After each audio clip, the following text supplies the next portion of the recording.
तो खबरों के सफरनामे में बस इतना ही। मेरठ शहर और आसपास की तमाम खबरों के लिए आप देखते रहिए सिटी हलचल। और इस बुलेटिन में मैं आपके सामने वो गिफ्ट लेकर आया हूं जो गिफ्ट मुझे सोमवार को मिला है, मंगलवार को आपको दिखा रहा हूं। जी हां, ये एक बड़ा गिफ्ट है। ये गिफ्ट नहीं, ये सौगात है। ये सौगात है हमारे परिवारों को सनातन संस्कृति से जोड़ने की। और इसमें प्रधानमंत्री जी का संदेश है जो खुद हमने आपको दिखाया, उन्होंने पढ़ा। और फिर ये पेज अलग से लगाया गया है जिसमें अरुण गोविल जी का संदेश है। अब बड़ी बात यह है, यहाँ पर उन्होंने सांसद नहीं लिखा, उसमें लिखा है आपका अरुण गोविल। जी हाँ, मैं आपको दिखा दूं कि यहाँ पर हमारा घर घर रामायण अभियान भारतीय संस्कृति एवं संस्कारों को हर घर तक, हर परिवार तक पहुंचाने का एक सुखदायक प्रयास है। रामायण केवल एक धार्मिक ग्रंथ नहीं है, बल्कि जीवन जीने की कला और आधार है। हमारा उद्देश्य है कि हर व्यक्ति इस महान ग्रंथ को पढ़े, इससे प्रेरणा ले और इसे अपने जीवन में अपनाए। इस अभियान का शुभारंभ अयोध्या में रामलला की प्राण प्रतिष्ठा की प्रथम वर्षगांठ पर होने जा रहा है।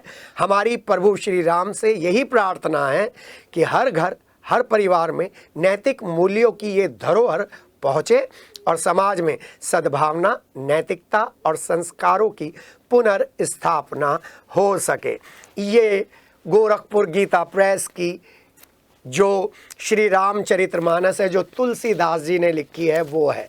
और क्योंकि रामायण में उन्होंने एक बड़ा किरदार भगवान श्री राम का, विष्णु के अवतार श्री राम का किरदार निभाया है, इसलिए उन्होंने रामायण को भी इसमें इंक्लूड किया है।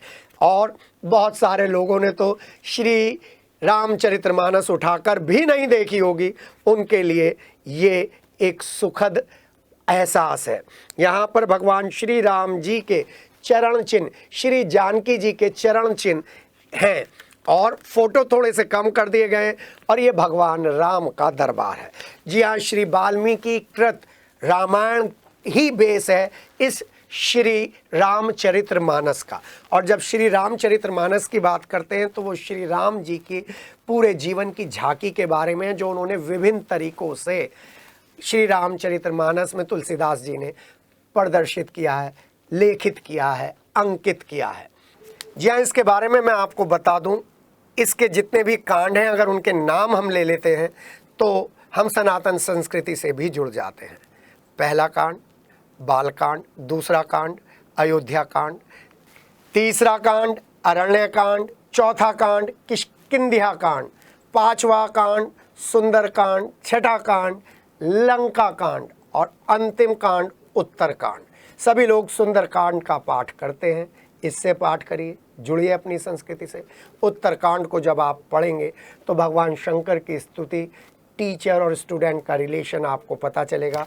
जी हाँ, पहली बार किसी सांसद ने सांसद के तौर पर नहीं, एक राम के भक्त के तौर पर इस पुस्तक को घर घर पहुंचाने की, इस महाग्रंथ को घर घर पहुंचाने की कोशिश की है। उनके साथ उनकी अर्धांगिनी है। ये एक बड़ा स्टेप है। अब तक श्री गीता जी को घर घर पहुंचाने का महाअभियान चलता था। जी हाँ, मैं तो कोशिश करता हूं कि जो मेरे अपने अजीज़ हैं, अगर उनको मुझे कोई गिफ्ट देना है उनके घर के शुभारंभ पर, उनके विवाह के शुभारंभ पर, तो मैं श्री रामचरितमानस देता हूं, क्योंकि श्री रामचरितमानस अवधि में है और रामायण वाल्मीकि जी द्वारा लिखी गई है, संस्कृत में है, उसका अनुवाद भी उपस्थित है। और सभी जितने भी श्री राम के चरित्र के बेस हैं और उनका बेस रामायण है। जहाँ एक वो दौर हुआ करता था जहाँ से मैंने शिक्षा ली थी, गर्मियों की छुट्टी में पूरे सनातन संस्कृति के लोग बैठते थे और श्री रामचरितमानस का पाठ करते थे। जी हाँ, आप बुढ़ाना गेट के मंदिर में जाइए, आपको 24 दिन, विशेष आयोजनों को छोड़ दें क्योंकि बहुत भीड़ होती है, वहाँ पर एक भक्त मंडली है जो श्री रामचरितमानस का पाठ करती है और उसका अर्थ और संदर्भ बताती है। जी हाँ, अपने जीवन में अगर हम श्री रामचरितमानस के ज़रिए व्यवहार करना शुरू कर दें तो ये सारे भेदभाव मिट जाएंगे, जैसा कि अरुण गोविल जी ने बताया है। हम माघ महीने में कुछ माघ की कथाओं पर, कुछ यहाँ की धार्मिक आस्था वाली कथाओं पर ज़रूर आपके साथ बैठकर सत्संग करेंगे, जिससे आप समझें कि सनातन संस्कृति भेदभाव की संस्कृति नहीं है, नफरत की संस्कृति नहीं है, गर्व करने की संस्कृति नहीं है, स्वाभिमान की संस्कृति है। क्योंकि जहाँ पर गर्व और अहंकार आ जाता है ना, दोनों में थोड़ा सा फर्क है।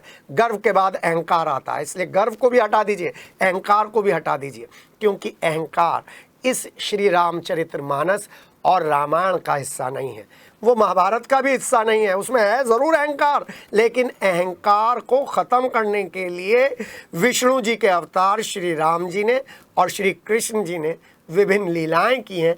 ये लीलाएं, एक बात और बता दूं मैं आपको, इसमें जितनी भी शिक्षाएं वो श्री राम के अवतार के ज़रिए समाज को दशा और दिशा देने के लिए हैं।